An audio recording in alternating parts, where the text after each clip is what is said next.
오늘은 이 세상을 향하신 하나님의 최고의 선물인 예수 그리스도의 십자가와 부활을 기념하는 부활절입니다. 일반적으로 사람이 이 땅에 태어나서 거룩한 사람, 성도로 변하고 바뀔 수 있는 이유가 바로 예수 그리스도의 십자가와 부활이 있기 때문입니다. 그래서 2000년 교회사 가운데 복음의 기둥 같은 그 진리는 바로 예수 그리스도의 십자가와 부활입니다. 성도는 반드시 예수 그리스도의 십자가 앞에 인생 가운데 한 번은 머물러 서서 나를 대신해서 모든 고난을 당하시는 예수 그리스도를 볼 수 있어야 합니다.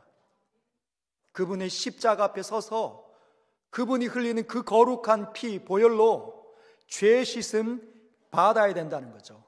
자신의 영혼과 육체 가운데 흐르도록 예수 그리스도의 십자가를 바라볼 수 있어야 합니다. 그런데 거기서 멈추면 안 됩니다. 거기서 멈추면 아무 일도 일어나지 않는 거죠.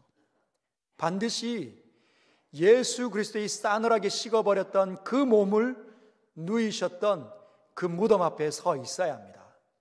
그 무덤에 굴러간 그 돌을 보면서 그 무덤 안에 들여다볼 수 있어야 합니다. 아무것도 없는 다시 살아나신 예수 그리스도를 다시 경험할 수 있어야 그는 온전한 복음을 받았다 말할 수 있는 것이지요. 그런데 2000년의 교회사 가운데 이 복음의 이 두 기둥, 예수 그리스도의 십자가와 부활을 묵상하는 가운데 복음을 받아들이는 사람들 가운데 예수 그리스도의 십자가는 잘 봤는데 예수 그리스도의 다시 살아나신 그 부활은 잘 받아들이기 어려워합니다. 목사님, 저는 예수님의 십자가는 정말 잘 이해가 됩니다. 예수님의 십자가 앞에만 서면 가슴이 뭉클하고 눈물도 나는데 왜 부활은 이해가 되지 않을까요? 지금도 그래요 라고 말하는 사람들이 있습니다. 여러분, 왜 그렇게 그들은 부활을 어려워할까요? 예수 그리스도의 십자가는 하나님의 희생을 가르칩니다. 하나님께서 우리를 온전히 섬기신 것이죠. 십자가 위에서 우리를 사랑하기 위해서 자신의 안에 있는 모든 것들을 버리시고 우리의 수치와 저주가 되신 겁니다. 그래서 예수 그리스도의 십자가를 보면 하나님의 사랑, 최고의 사랑을 경험하기 때문에 이해가 되는 거죠. 근데 많은 사람들은 부활 앞에서는 도대체 무엇 때문에 부활하신 건가? 누구를 위해서 부활하셨나? 부활 안 하셔도 괜찮을 텐데 생각한다는 거죠. 여러분, 오늘 본문에 드러나 있는 고린도 교회가 바로 부활을 굉장히 힘들었던 교회 중에 하나입니다. 2000년 전에 그 고린도 교회의 그 상황을 들여다보면서 우리의 모습을 한번 들여다보려고 합니다. 고린도전서 15장 12절 우리 다 같이 한번 읽어보도록 하겠습니다. 시작. 그리스도께서 죽은 자 가운데서 다시 살아나셨다 전파되었거늘 너희 중에서 어떤 사람들은 어찌하여 죽은 자 가운데서 부활이 없다 하느냐.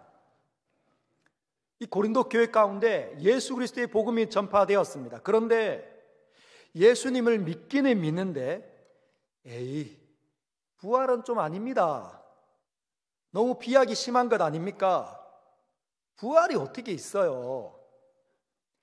여러분, 이들은 왜 사도 바울의 이 12절을 통해서 드러나는 것처럼 어찌하여 죽은 자 가운데 부활이 없다고 한 사람, 두 사람, 여러 사람들이 생겨나 그런 이야기들을 하고 있을까요?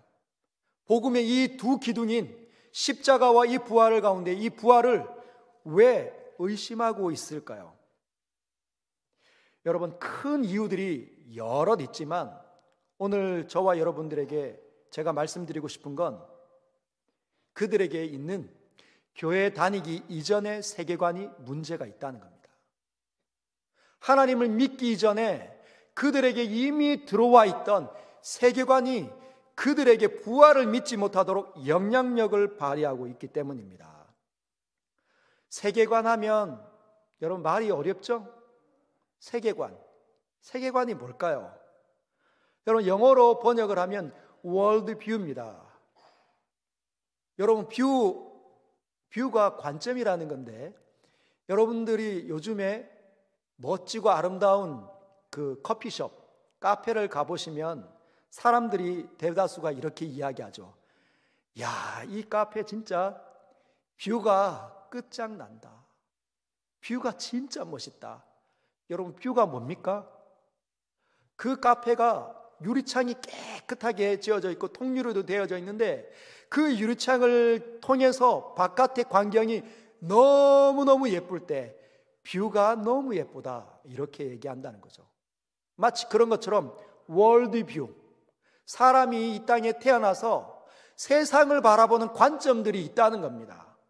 나라마다 다르고 지역마다 다르고 사람마다 다 다릅니다. 돈을 이해하는 것도 다르고, 그리고 나라의 이 정치를 이해하는 것도 지역마다 다르고, 가정에 대한 이해도 다르고, 결혼에 대한 관점도 다르다는 거예요. 여러분 옛날에 우리나라에 결혼은 누가 했습니까? 결혼을 누가 했죠? 예전에 한 3, 40년 전에만 해도 우리나라에는 한 남자와 한 여자가 만나서 서로 사랑하다가 결혼을 하는 거죠. 가정을 이루기 위해서 결혼을 합니다. 이것이 그 3, 40년 전에 우리나라에 지배하고 있던 세계관입니다. 결혼에 대한 세계관인 거죠. 그런데 벌써 3, 40년이 지나면서 오늘날에는 어떤 세계관이 뚫고 들어와서 생겨나 있습니까? 한 남자와 한 여자가 서로 사랑해서 결혼하는 것이 아니라 한 남자가 한 남자를 사랑해서 결혼하는 그런 세계관이 사람들 속으로 들어와 있습니다. 한 여자와 한 여자가 서로 사랑해서 결혼을 해서 가정을 이루어도 된다고 생각하는 세계관들이 들어와 있는 것이죠. 여러분 이혼은 어떻습니까? 3, 40년만 전만 해도 이혼은 절대 안 돼. 참아야지. 가정을 지키기 위해서는 최선을 다해서 이혼을 막아야 돼. 내가 좀 더 참지. 내가 참아야 되겠다. 이런 세계관이 있었습니다. 가정을 너무너무 중요시 여기는 거죠. 근데 오늘날에는요. 오늘날에는 이혼이 곳곳에서 일어납니다. 과거는 쉬쉬했지만 오늘날에는 당당하게 이혼을 합니다. 물론 오늘날 이혼하는 사람들 가운데는 정말 합당한 이유가 있는 사람들이 꽤 많지만 그 이유 말고 너무너무 쉽게 나랑 안 맞으면 쉽게 다른 사람을 선택하는 이 세계관이 들어오다 보니 너나 없이 이혼을 그렇게 쉽게 생각하는 세계관이 자리 잡혀 있다는 거죠. 여러분 고린도 교회에 바로 이러한 세계관이 고린도 교회를 이루고 있는 성도들에게 달라붙어서 떨어지지 않았기 때문에 부활을 의심하는 사람들이 생겨났다는 거예요. 그 당시에는 이 고린도 지역이 그리스 아닙니까? 로마 전체가 헬라 철학을 받아들였습니다. 헬라어 자체를 자신의 언어로 사용하도록 받아들였습니다. 헬라의 문화를 받아들인 거죠. 헬라의 신화들, 즉 그리스의 신화들을 다 받아들인 겁니다. 그래서 교회로 복음을 듣고 교회로 나오기 전에 사람들이 태어나면서 자신들의 그런 세계관, 즉 죽음 이후에 있는 세계관에 그들에게 이렇게 은연중에 들어와 있는 그 세계관으로 예수 그리스도의 복음을 듣고 하나님의 말씀을 들여다보니 부활을 의심하게 되었다는 거예요. 여러분 어떤 세계관이 그들에게 있었을까요? 죽음과 그 이후 당시 고린도에는 스토아 철학자들이 많았습니다. 그리고 에피쿠로스 철학자들이 많았습니다. 여러분들이 고등학교 때 또는 중학교 때 한 번씩은 다 들어보셨을 겁니다. 스토아 학파, 에피쿠로스 학파. 어렵지 않습니다. 여러분, 스토아 학파는 이런 겁니다. 육체는 더럽다. 육체는 불결하다. 영혼만이 순결하고 영혼만이 고결한 것이다. 여러분, 그렇게 이 세상을, 인간을 이해한 사람들이 뭐라고 떠들어대겠습니까? 육체는 더러운 거니까 금욕해야 돼. 여기서 일어나는 욕정에 치면 안 돼. 절제해야 돼. 성욕을 절제해야 돼. 탐욕을 절제해야 돼. 식욕을 절제해야 돼. 그리고 영혼을 고결하게 갖고 와야 돼. 그리고 죽음을 맞이해야 된다. 이렇게 가르쳤습니다. 여러분, 그들은 죽음 이후의 세계를 어떻게 이해했을까요? 스토아파는 육체는 더럽고 영혼만 고결하니까 영혼만 가지고 피 안의 세계로 들어가면 된다. 그래서 그들은 죽음 이후의 세계가 비인격 사후의 세계였습니다. 말이 어렵죠? 비인격. 그게 무슨 말일까요? 아무것도 생각할 필요 없다. 죽고 나면 그냥 잠자듯이 이제 모든 이 땅에 있는 고난을 쉬고 여기서 일어나는 욕정과 탐욕을 다 끝내고 이제 피 안의 세계에서 잠을 잔다. 안식하면 된다. 이런 세계관을 가르쳤습니다. 그리고 에피쿠로스 학자들은, 그런 철학자들은 뭘 가르쳤을까요? 사람들을 제자로 부르면서 학당에서 길거리에서 뭘 가르쳤을까요? 에피쿠로스와 철학자들은 이렇게 이야기합니다. 이 땅에서 바로 우리는 잘 살아야 돼. 이 땅이 전부야. 내세가 있기는 뭐가 있어? 죽으면 끝. 죽으면 끝이지. 도대체 무슨 세계관이 있을까? 무슨 다음 세대가 있냐? 아니. 그래서 이 땅이 전부니까 이 땅에서 잘 살아야 돼. 이 땅에서 행복하고, 이 땅에서 기뻐하고, 이 땅에서 즐거워해야 돼. 그래서 최선의 삶을 이 땅에서 살고 나에게 준 사람들과 함께 더불어 행복하게 살아야 돼. 그게 에피쿠로스 철학자들이 가르쳤던 겁니다. 죽으면 끝이 나는 거예요. 여러분, 이뿐만 아니라 이 그리스 전역에는 로마의 신하들도 굉장히 많았습니다. 이러한 세계관의 영향을 받은 사람들이 복음을 듣고 교회 안으로 들어옵니다. 복음을 들을 때 어떤 일이 일어났을까요? 예수 그리스도의 십자가의 복음을 들을 때 감동되는 거죠. 너무나 감격스러운 겁니다. 왜 그랬을까요? 그들이 섬겼던 신들은 예물을 받을 줄은 알고 복을 줄 줄은 알지만 이 기독교인들이, 그리스도인들이 전하는 신처럼 모든 걸 다 버리고 인간을 위해서, 인간의 죄를 위해서 죽기까지 사랑하는 일은 없었다는 거예요. 그런 신을 한 번도 본 적이 없기 때문에 십자가 위에서 자신의 모든 엉터리 같은 그 삶의 모습을 대신 짊어지시고 단번에 죽으시는 그 사랑의 하나님을 만나본 적이 없다는 겁니다.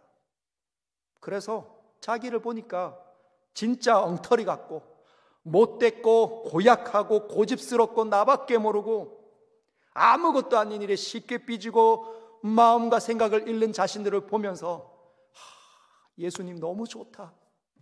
그래, 이러한 신이 최고의 사랑의 신이지 하고 감동하고 받습니다. 그래서 설득이 되는 거죠. 그런데 부활 앞에서는 주저하는 겁니다.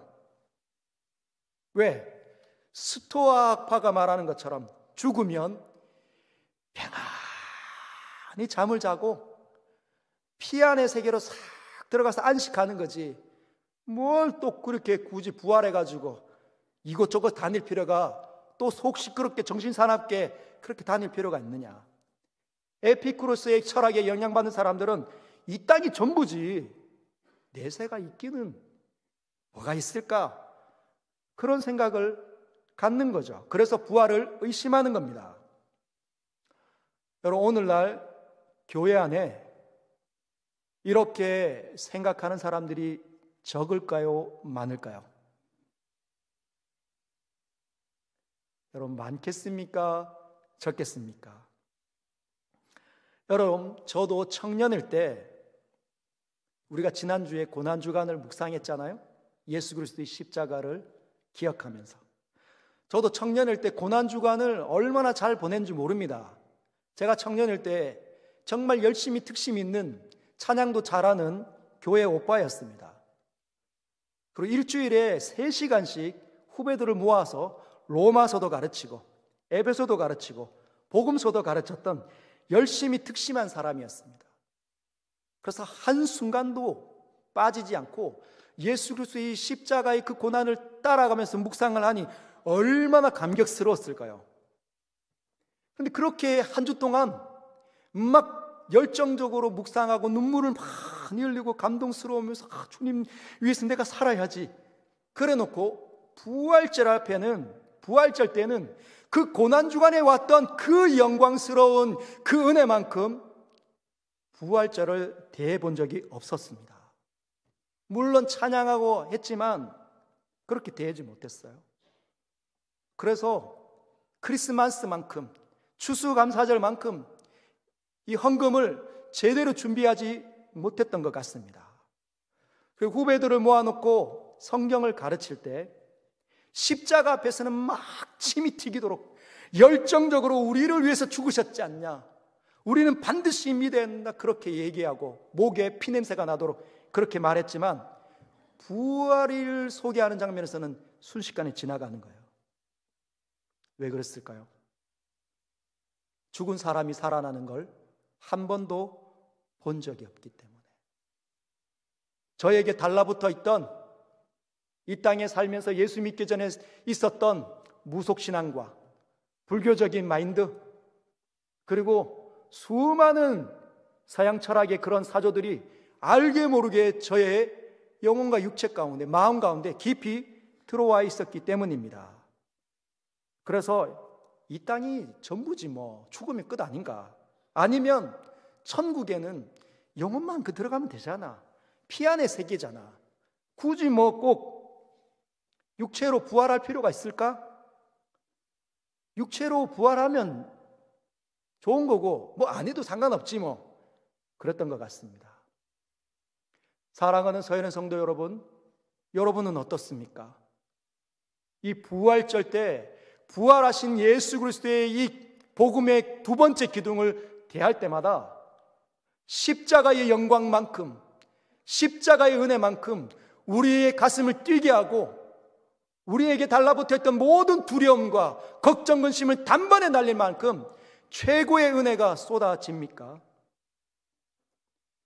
여러분, 고린도 교회의 문제는 예수 그리스도의 부활을 의심한 게 아닙니다.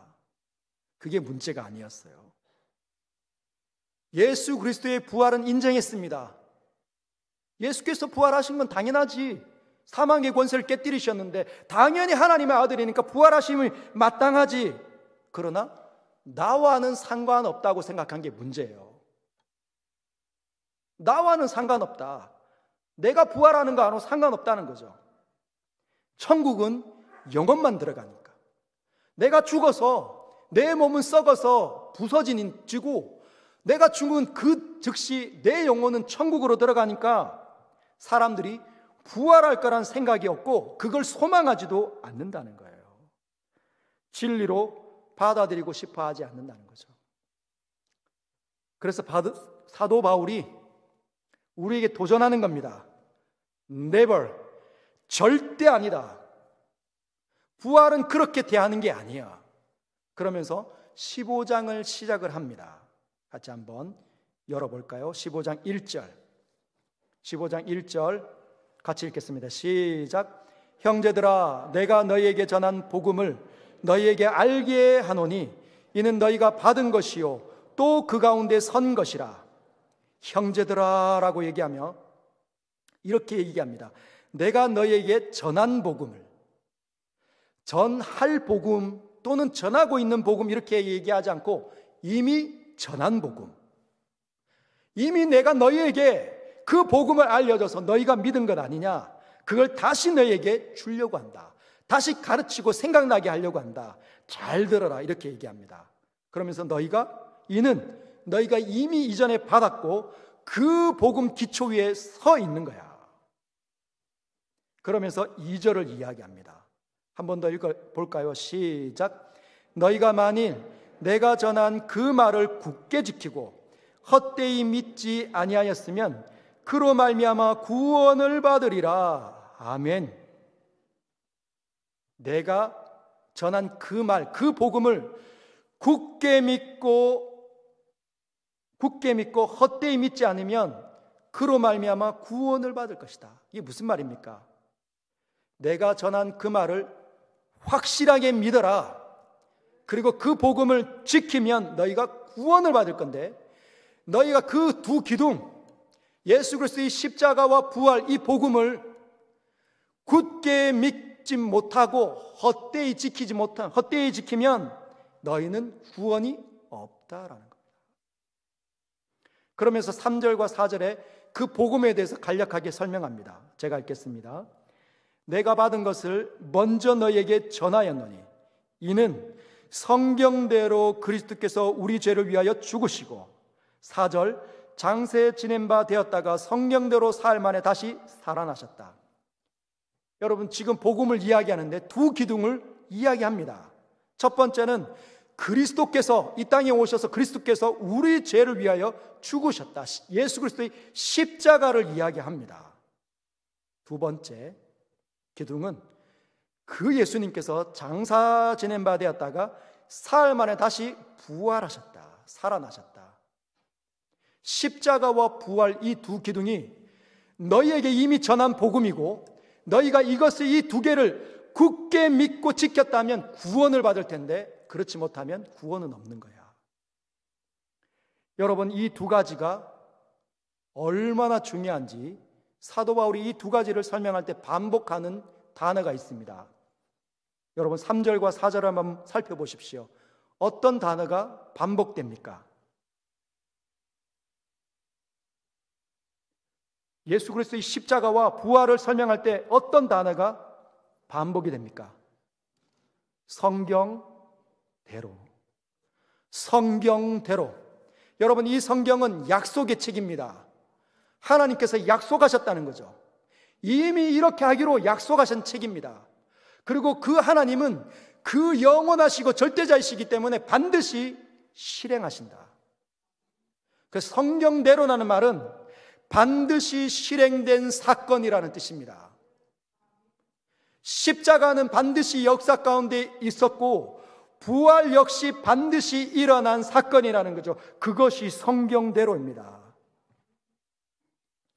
그러면서 이제 본격적으로 부활을 다루기 시작합니다.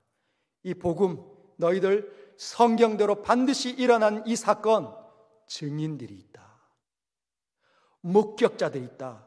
그러면서 5절부터 9절에 목격자들을 열거합니다. 첫 번째, 게바에게. 여러분, 게바가 누굽니까? 여러분, 게바는 베드로의 아람어 이름이에요.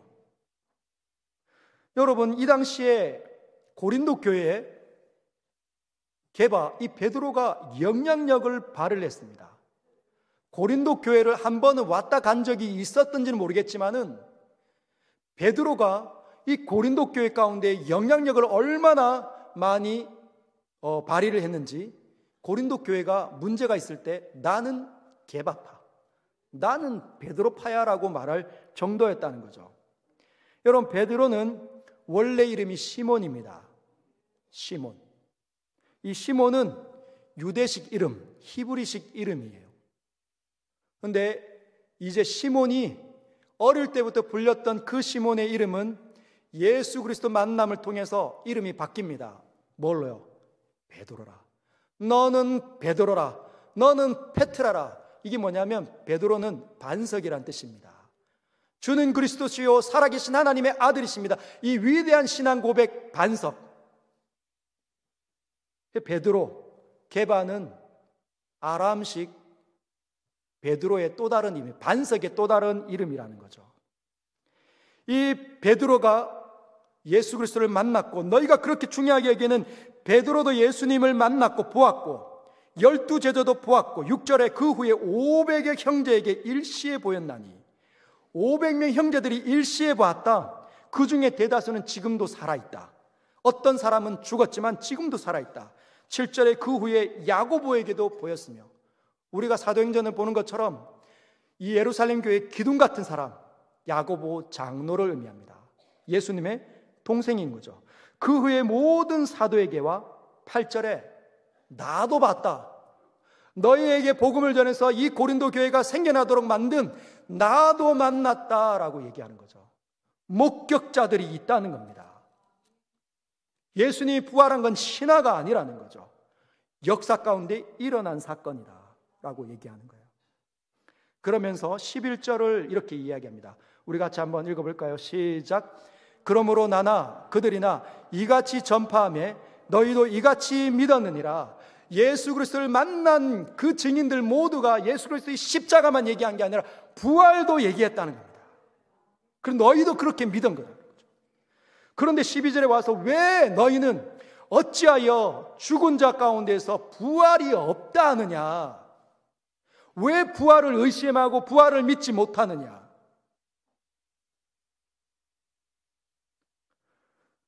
여러분, 왜 이들은 의심했을까요? 그래도 나는 못 믿겠습니다. 목격자들이 이렇게 많아도 나는 받아들일 수 없습니다. 내 이성으로 이해가 안 됩니다. 죽은 사람들 가운데 사람이 살아난다? 그럼 나도 살아날 것이다? 영원한 어떤 천국에서, 피안의 세계에서 나는 이해가 안 됩니다. 여러분, 그런 사람들에게 사도 바울이 펜을 들어서 13절부터 20절까지 오늘 본문은 거기에 지금 설명합니다. 그들을 붙잡고 있었던, 부활을 의심하게 만들었던 그들 안에 달라붙어 있던 이전의 세계관보다 훨씬 더 강력한 하나님의 말씀을 설명하면서 하나님의 진리를 풀어내면서 새롭고 놀라운 세계관을 지금 그들의 마음과 생각에 새기고 있다는 거예요. 여러분, 하나님의 생각으로, 하나님의 세계관으로 무장하지 못하면 자꾸만 옛날에 붙어있던 세계관으로 하나님 나라와 예수 그리스도의 십자가와 부활을 바라볼 수밖에 없습니다. 여러분, 생각을 송두리째 바꿔야 합니다. 사도 바울이 왜 예수 그리스도께서 부활하실 수밖에 없었는지 이제 설명하기 시작합니다. 13절 중요하니까 한번 같이 읽도록 하겠습니다. 시작. 만일 죽은 자의 부활이 없으면 그리스도도 다시 살아나지 못하셨느니라. 죽은 자의 부활, 예수 그리스도만 부활하신 게 아니라 죽은 자들이 부활이 없으면 그리스도도 다시 살아나는 일이 없었다는 거다. 16절에 쭉 다시 반복을 합니다. 제가 읽겠습니다. 만일 죽은 자가 다시 살아나는 일이 없으면 그리스도도 다시 살아나는 일이 없었을 터이요. 이 말이 약간 꼬이고 이렇게 반복이 되니까 헷갈리시는 분이 많은데 이걸 긍정적인 말로 바꿔보도록 하겠습니다. 즉, 예수 그리스도께서 다시 살아나신 것은 죽은 자의 부활이 있기 때문이라는 겁니다. 죽은 자들이 다시 부활하는 일이 일어난다는 거죠. 여러분, 지난주에 우리가 백보자 심판을 잠시 묵상을 했는데 마지막 심판대 앞에 어떤 일이 있습니까? 하나님의 영원한 보좌와 어린 양께서 그 위에 앉으셨을 때 그 앞에 우리가 익숙하게 보았던 땅과 하늘이 피하여 간 데 없어집니다. 그리고 큰 자나 작은 자나 할 것 없이, 유명한 자든지 무명한 자든지 할 것 없이 모든 사람, 이 땅에 살았던 모든 세대의 사람들은 다 하나님의 심판대 앞에 불려온다는 거죠. 그때 사망이 죽은 자들을 내어주매, 이렇게 되어져 있습니다. 죽은 자들이 부활하는 일이 있다는 것입니다. 죽은 자들이 부활하는 순간이 있다는 거죠. 그 시간은 무시무시한 시간입니다. 어떤 시간이죠? 하나님의 평가를 받는 겁니다.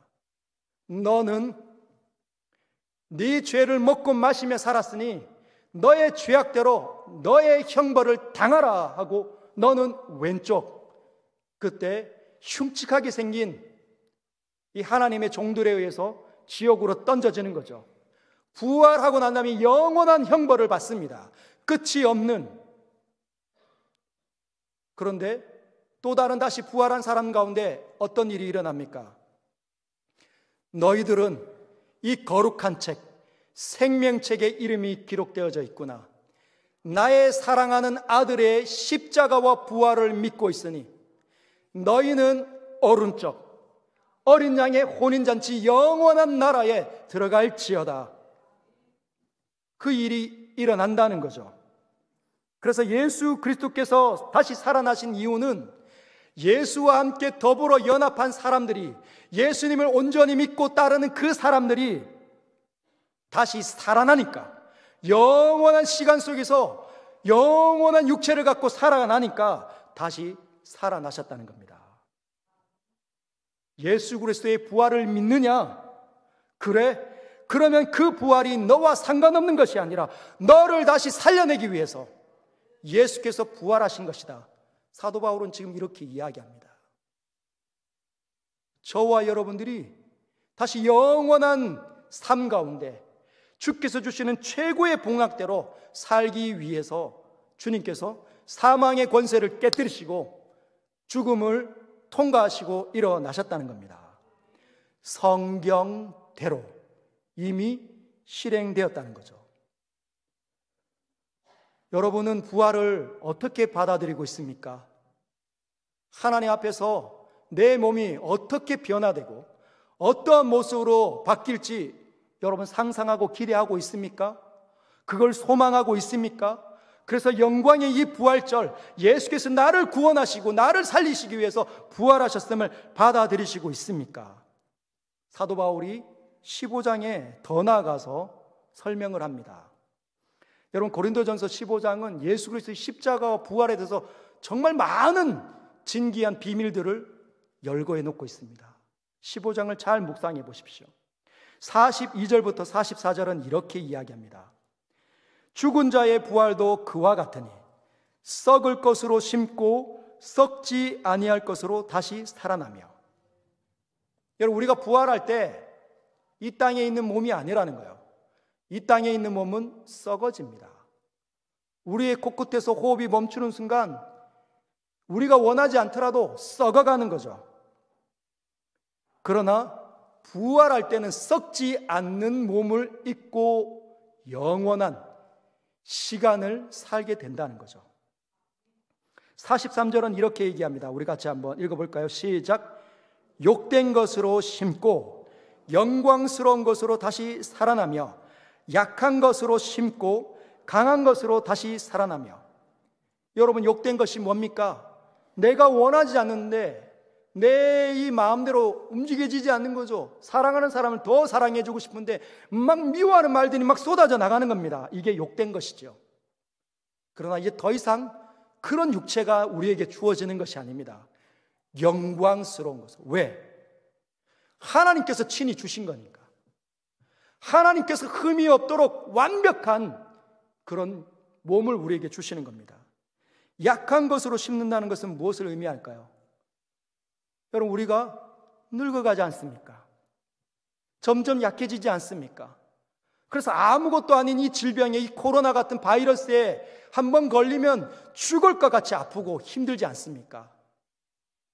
그런 약한 것이 이제 더 이상 우리에게 주어지지 않는다는 것입니다. 강한, 스트롱한 하나님의 힘이 있는 그 생명력으로 가득한 그 육체를 우리는 선물로 받는 겁니다. 내 마음에 들지 않는, 난 저 사람과 비교했을 때 너무 마음에 들지 않아. 머리도 이렇게 많이 빠지고 몸도 이렇게 빼짝 마르고 뚱뚱하고 그런 일은 없습니다. 왜 그럴까요? 주께서 주시는 선물이기 때문에 균형과 저와 질서가 있는 최고의 아름다움이라는 거죠. 이것이 예수께서 부활하신 이유입니다. 44절, 육의 몸으로 심고 신령한 몸으로 다시 살아나느니 육의 몸이 있은즉 또 영의 몸도 있느니라. 여러분, 우리가 육체를 따라 살면서 이 몸이 썩어가잖아요. 그러나 영혼이 살아나서 영으로 영원한 세계 가운데 하나님께서 주는 새로운 세계 가운데 살 때는 거기에 맞는 성령으로 거듭난 그 거룩한 영에 걸맞는 가장 존귀하고 아름다운 육체가 우리에게 선물로 주어진다는 겁니다. 근데 누구에게 주어집니까? 예수 그리스도의 복음을 굳게 믿고 헛되이 받지 않는 사람들에게 주어진다는 거죠. 예수 그리스도의 십자가를 통해서 내 모든 죄악이 용서받았다는 것을 깨닫고 주님을 영화롭게 하며 주님을 받아들이며 주님을 나의 왕으로 모시며 나의 이 어리석고 미련한 내 자신을 구원하기 위해서 다시 사망의 권세를 깨뜨리시고 부활하신 그 주님을 온전하게 받아들이는 그 사람들에게 뭘 주시는 겁니까? 이 거룩하고도 영광스럽고 뛰어난 하나님의 위대한 선물, 하나님 나라와 거기에 맞는 육체를 허락해 주신다는 것이죠. 그리스도께서 다시 살아나는 일이 없었으면 그런 일이 없습니다. 그리고 사도 바울은 다시 펜을 들어서 놀라운 그 부활 안에 담겨있는 신비한 비밀을 이야기합니다. 17절 같이 읽겠습니다. 시작. 그리스도께서 다시 살아나신 일이 없으면 너희의 믿음도 헛되고 너희가 여전히 죄 가운데 있을 것이요. 만약에 그리스도께서 다시 살아났다는 것을 못 믿는다면 너희는 헛수고하는 거다. 열심히 믿지만 그 믿음이 너희를 구원해 주지 못할 것이다. 여러분, 얼마나 엄청난 말입니까? 예수 그리스도의 부활을 나의 것으로 삼지 못하는 자는 골백 번 믿어도 수많은 진귀한 찬양을 하나님께 올려드려도 자신 안에 있는 모든 재물을 털어서 주님을 영화롭게 한다 할지라도 구원하고는 상관없는 삶으로 전락된다는 거예요. 엄청난 메시지 아닙니까? 부활이 없으면 구원도 없다. 그리고 그는 이렇게 이야기합니다.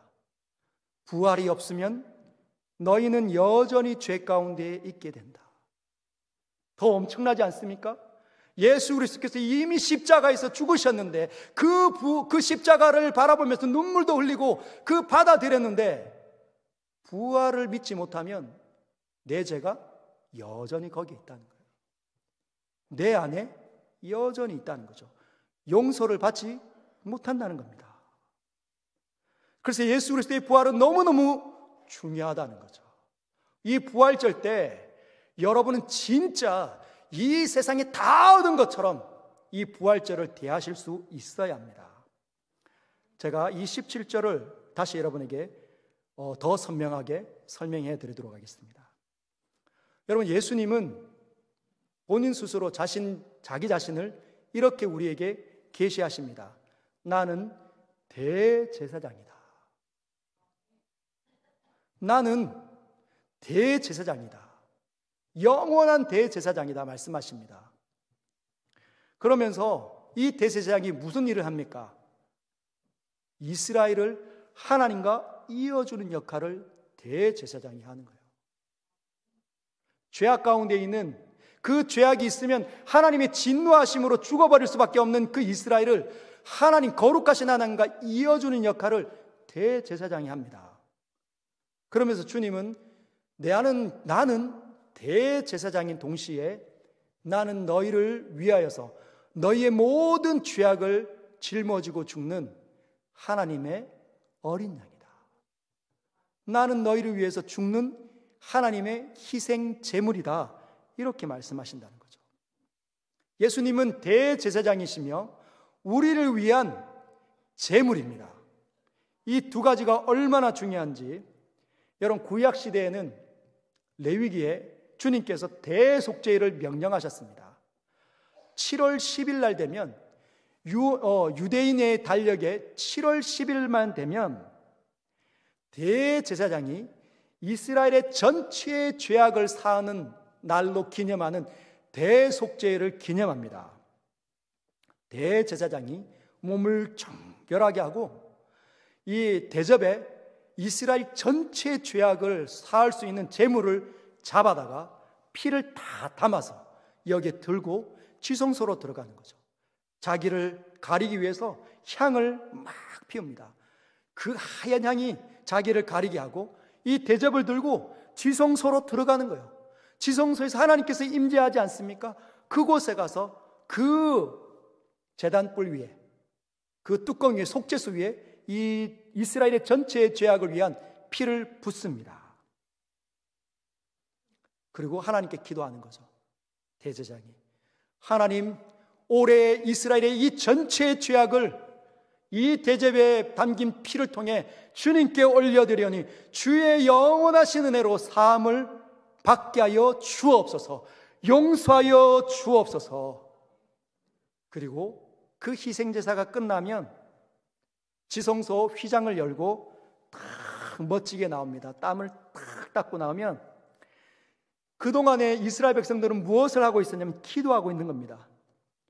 이스라엘 백성들이 각각의 휘장 주변에 모여가지고, 하나님, 우리 대제사장이 올해의 모든 죄악을 가지고, 우리의 죄악을 가지고 지금 희생제사를 드리고 있사오니 하나님 용서하여 주옵소서 하고 너무너무 두려워하는 가운데 기도하면서 준비하는데, 대제사장이 땀을 탁 닦으면서 문 열고 나오면 뒤에서 환호성이 막 일어나는 거죠. 할렐루야! 오늘 우리 찬양대가 할렐루야 찬양을 부르고 우리 모두가 화답을 한 것처럼 환호성이, 감탄이, 야, 이제 먹고 마시자, 하나님께서 우리의 죄를 사하셨다, 막 찬양하고 음식을 나누어 먹습니다. 하나님의 샬롬이 임한 거죠. 그런데 대제사장이 안 나오는 겁니다. 그 해의 죄악을 들고 들어가서 희생 제사를 치르다가 안 나오는 거예요. 왜 안 나올까요? 죽어버리고 없다는 겁니다. 희생 제사를 치르다가 하나님의 이 진노를 받아 죽어버린 거죠. 그러면 이스라엘 진영에서는 두 가지 수근수근거리는 말들을 합니다. 첫 번째, 그 올해의 대제사장 그 사람이 바로 자격이 없어, 부적격해. 자격 없는 사람이 집전하니까 하나님 진노하신 것이지. 아, 그렇구나, 그 사람이 죄가 있나 봐, 이렇게 얘기한다는 거죠. 두 번째 떠드는 사람들이 일어납니다. 아니, 이럴 수도 있지 않나? 그 하나님 앞에 올라가는, 우리의 죄악을 대신해서 죽는 그 희생 제물 자격이 없어, 부적격해, 병들었던지 귀하지 않든지 자격이 없는 제물일 수밖에 없는 거지, 이렇게 떠드는 겁니다. 그렇게 평가가 내려지는 거죠. 마찬가지로 그렇게 되면 어떻게 됩니까? 그의 이스라엘의 전체 죄악은 용서함을 받지 못하는 겁니다. 이것이 레위기 16장 30절에 기록이 되어져 있습니다. 레위기 16장 30절, 이게 하나님의 메시지입니다. 한번 같이 읽어보도록 하겠습니다. 시작. 이날에 너희를 위하여 속죄하여 너희를 정결하게 하리니 너희의 모든 죄에서 너희가 여호와 앞에 정결하리라. 이날 대속죄일 7월 10일 날 너희를 위하여서, 이스라엘 전체를 위하여서 속죄하여 너희를 정결하게 할 것인데 너희의 모든 죄에서 너희가 여호와 앞에 정결하게 할 것이다. 즉, 대제사장이 살아나오면 그 해에 이스라엘 전체의 죄악이 용서함을 받았다, 도장이 탁 찍혀지는 거라는 거예요. 근데 살아나오지 못하면 도장이 찍혀지지 않는다는 겁니다. 대제사장이 자격이 없든지 희생 제물이 부족했든지 한다는 거죠. 그러면 예수 그리스도께서 살아나오지 못하셨다면 우리의 모든 죄를 짊어지시고 십자가에서 죽으실 때 우리의 희생제사가, 우리를 위한, 우리의 죄를 속하는 희생제사가 예수 그리스도께서 희생제물이 돼서, 또는 대제사장이 되어서 그렇게 집전하는 건 아닙니까? 근데 그분이 엘리 엘리 라마 사박다니, 나의 하나님 어찌하여 나를 버리셨나이까, 자신에게 쏟아지는 우리의 모든 죄악 때문에 고통스러워하고 절규하시고 침묵하시고 참아내시고 내가 목마르다, 그리고 내가 다 이루었다 말씀하시고 사망 안으로 들어가셨습니다. 우리가 당해야 되는 그 사망을 그분이 직접 당하셨다는 것이죠. 그런데 그분이 살아나지 못하면 어떻게 될까요? 마귀가 떠듭니다. 마귀 사탄이 떠드는 거죠. 하나님께서 보내신 아들은 자격이 없습니다. 하나님의 아들은 부적합합니다. 그의 거룩은 제한적입니다. 온 땅에 있는 오고 오는 모든 사람들의 죄악을 청산할 만큼 완벽하지 않습니다. 대제사장의 자격이 없고 희생 제물도 부적합합니다. 거룩이 부족합니다. 그래서 이 세상에 있는 사람들, 예수에게로 옮겨 다니는 그 사람들의 죄를 용서하면 안 됩니다. 이렇게 떠든다는 거죠. 그러나 여러분, 예수께서 3일 만에 인류에게 있었던 모든 그 사망의 권세 깨뜨리십니다. 그리고 무덤문을 열고 나오셨습니다. 그리고 제자들이 익숙하게 따라다녔던 그 제자들이 눈치채지 못할 만큼의 최고의 영화로운 몸으로 부활하셨다는 것이죠. 그게 무엇을 상징하는 겁니까? 20절 같이 한번 읽어볼까요? 시작. 그러나 이제 그리스도께서 죽은 자 가운데서 다시 살아나사 잠자는 자들의 첫 열매가 되셨도다. 할렐루야. 영광의 모습으로 부활하시고 사망의 권세를 깨뜨리신 이유는 저와 여러분들 그 예수 그리스도의 십자가를 바라볼 때 우리의 모든 죄악이 다 빨려 올라가는 것처럼 예수를 온전히 영접했기 때문에 그분이 부활하시면서 우리 모두도 그와 더불어 함께 부활하는 거죠. 그래서 그분이 부활의, 영광의 부활의 첫 열매가 되시는 겁니다. 우리의 수고가 아니라, 우리의 어떤 공로가 아니라 예수 그리스도로 말미암아 우리 당연히 영광의 부활을 하게 되었다는 것이죠. 할렐루야. 그래서 이 부활절에는 내가 앞으로 어떤 부활을 할 것인지, 주님께서 나에게 주신 이 위대한 복이 얼마나 놀라운 건지 더 깊이 묵상하고 자랑하고 기뻐하고 사람들에게 보여주고 그 사람들에게 예수 그리스도의 십자가와 이 부활을 증거하는 것이 오늘을 기념하는 자들의 몫인 줄 믿습니다. 오늘 우리에게 당면한 세상의 고난과 염려와 두려움에 지지 마시고 이 부활의 소망을 따라 이기시고 승리하시길 주님의 이름으로 축복합니다.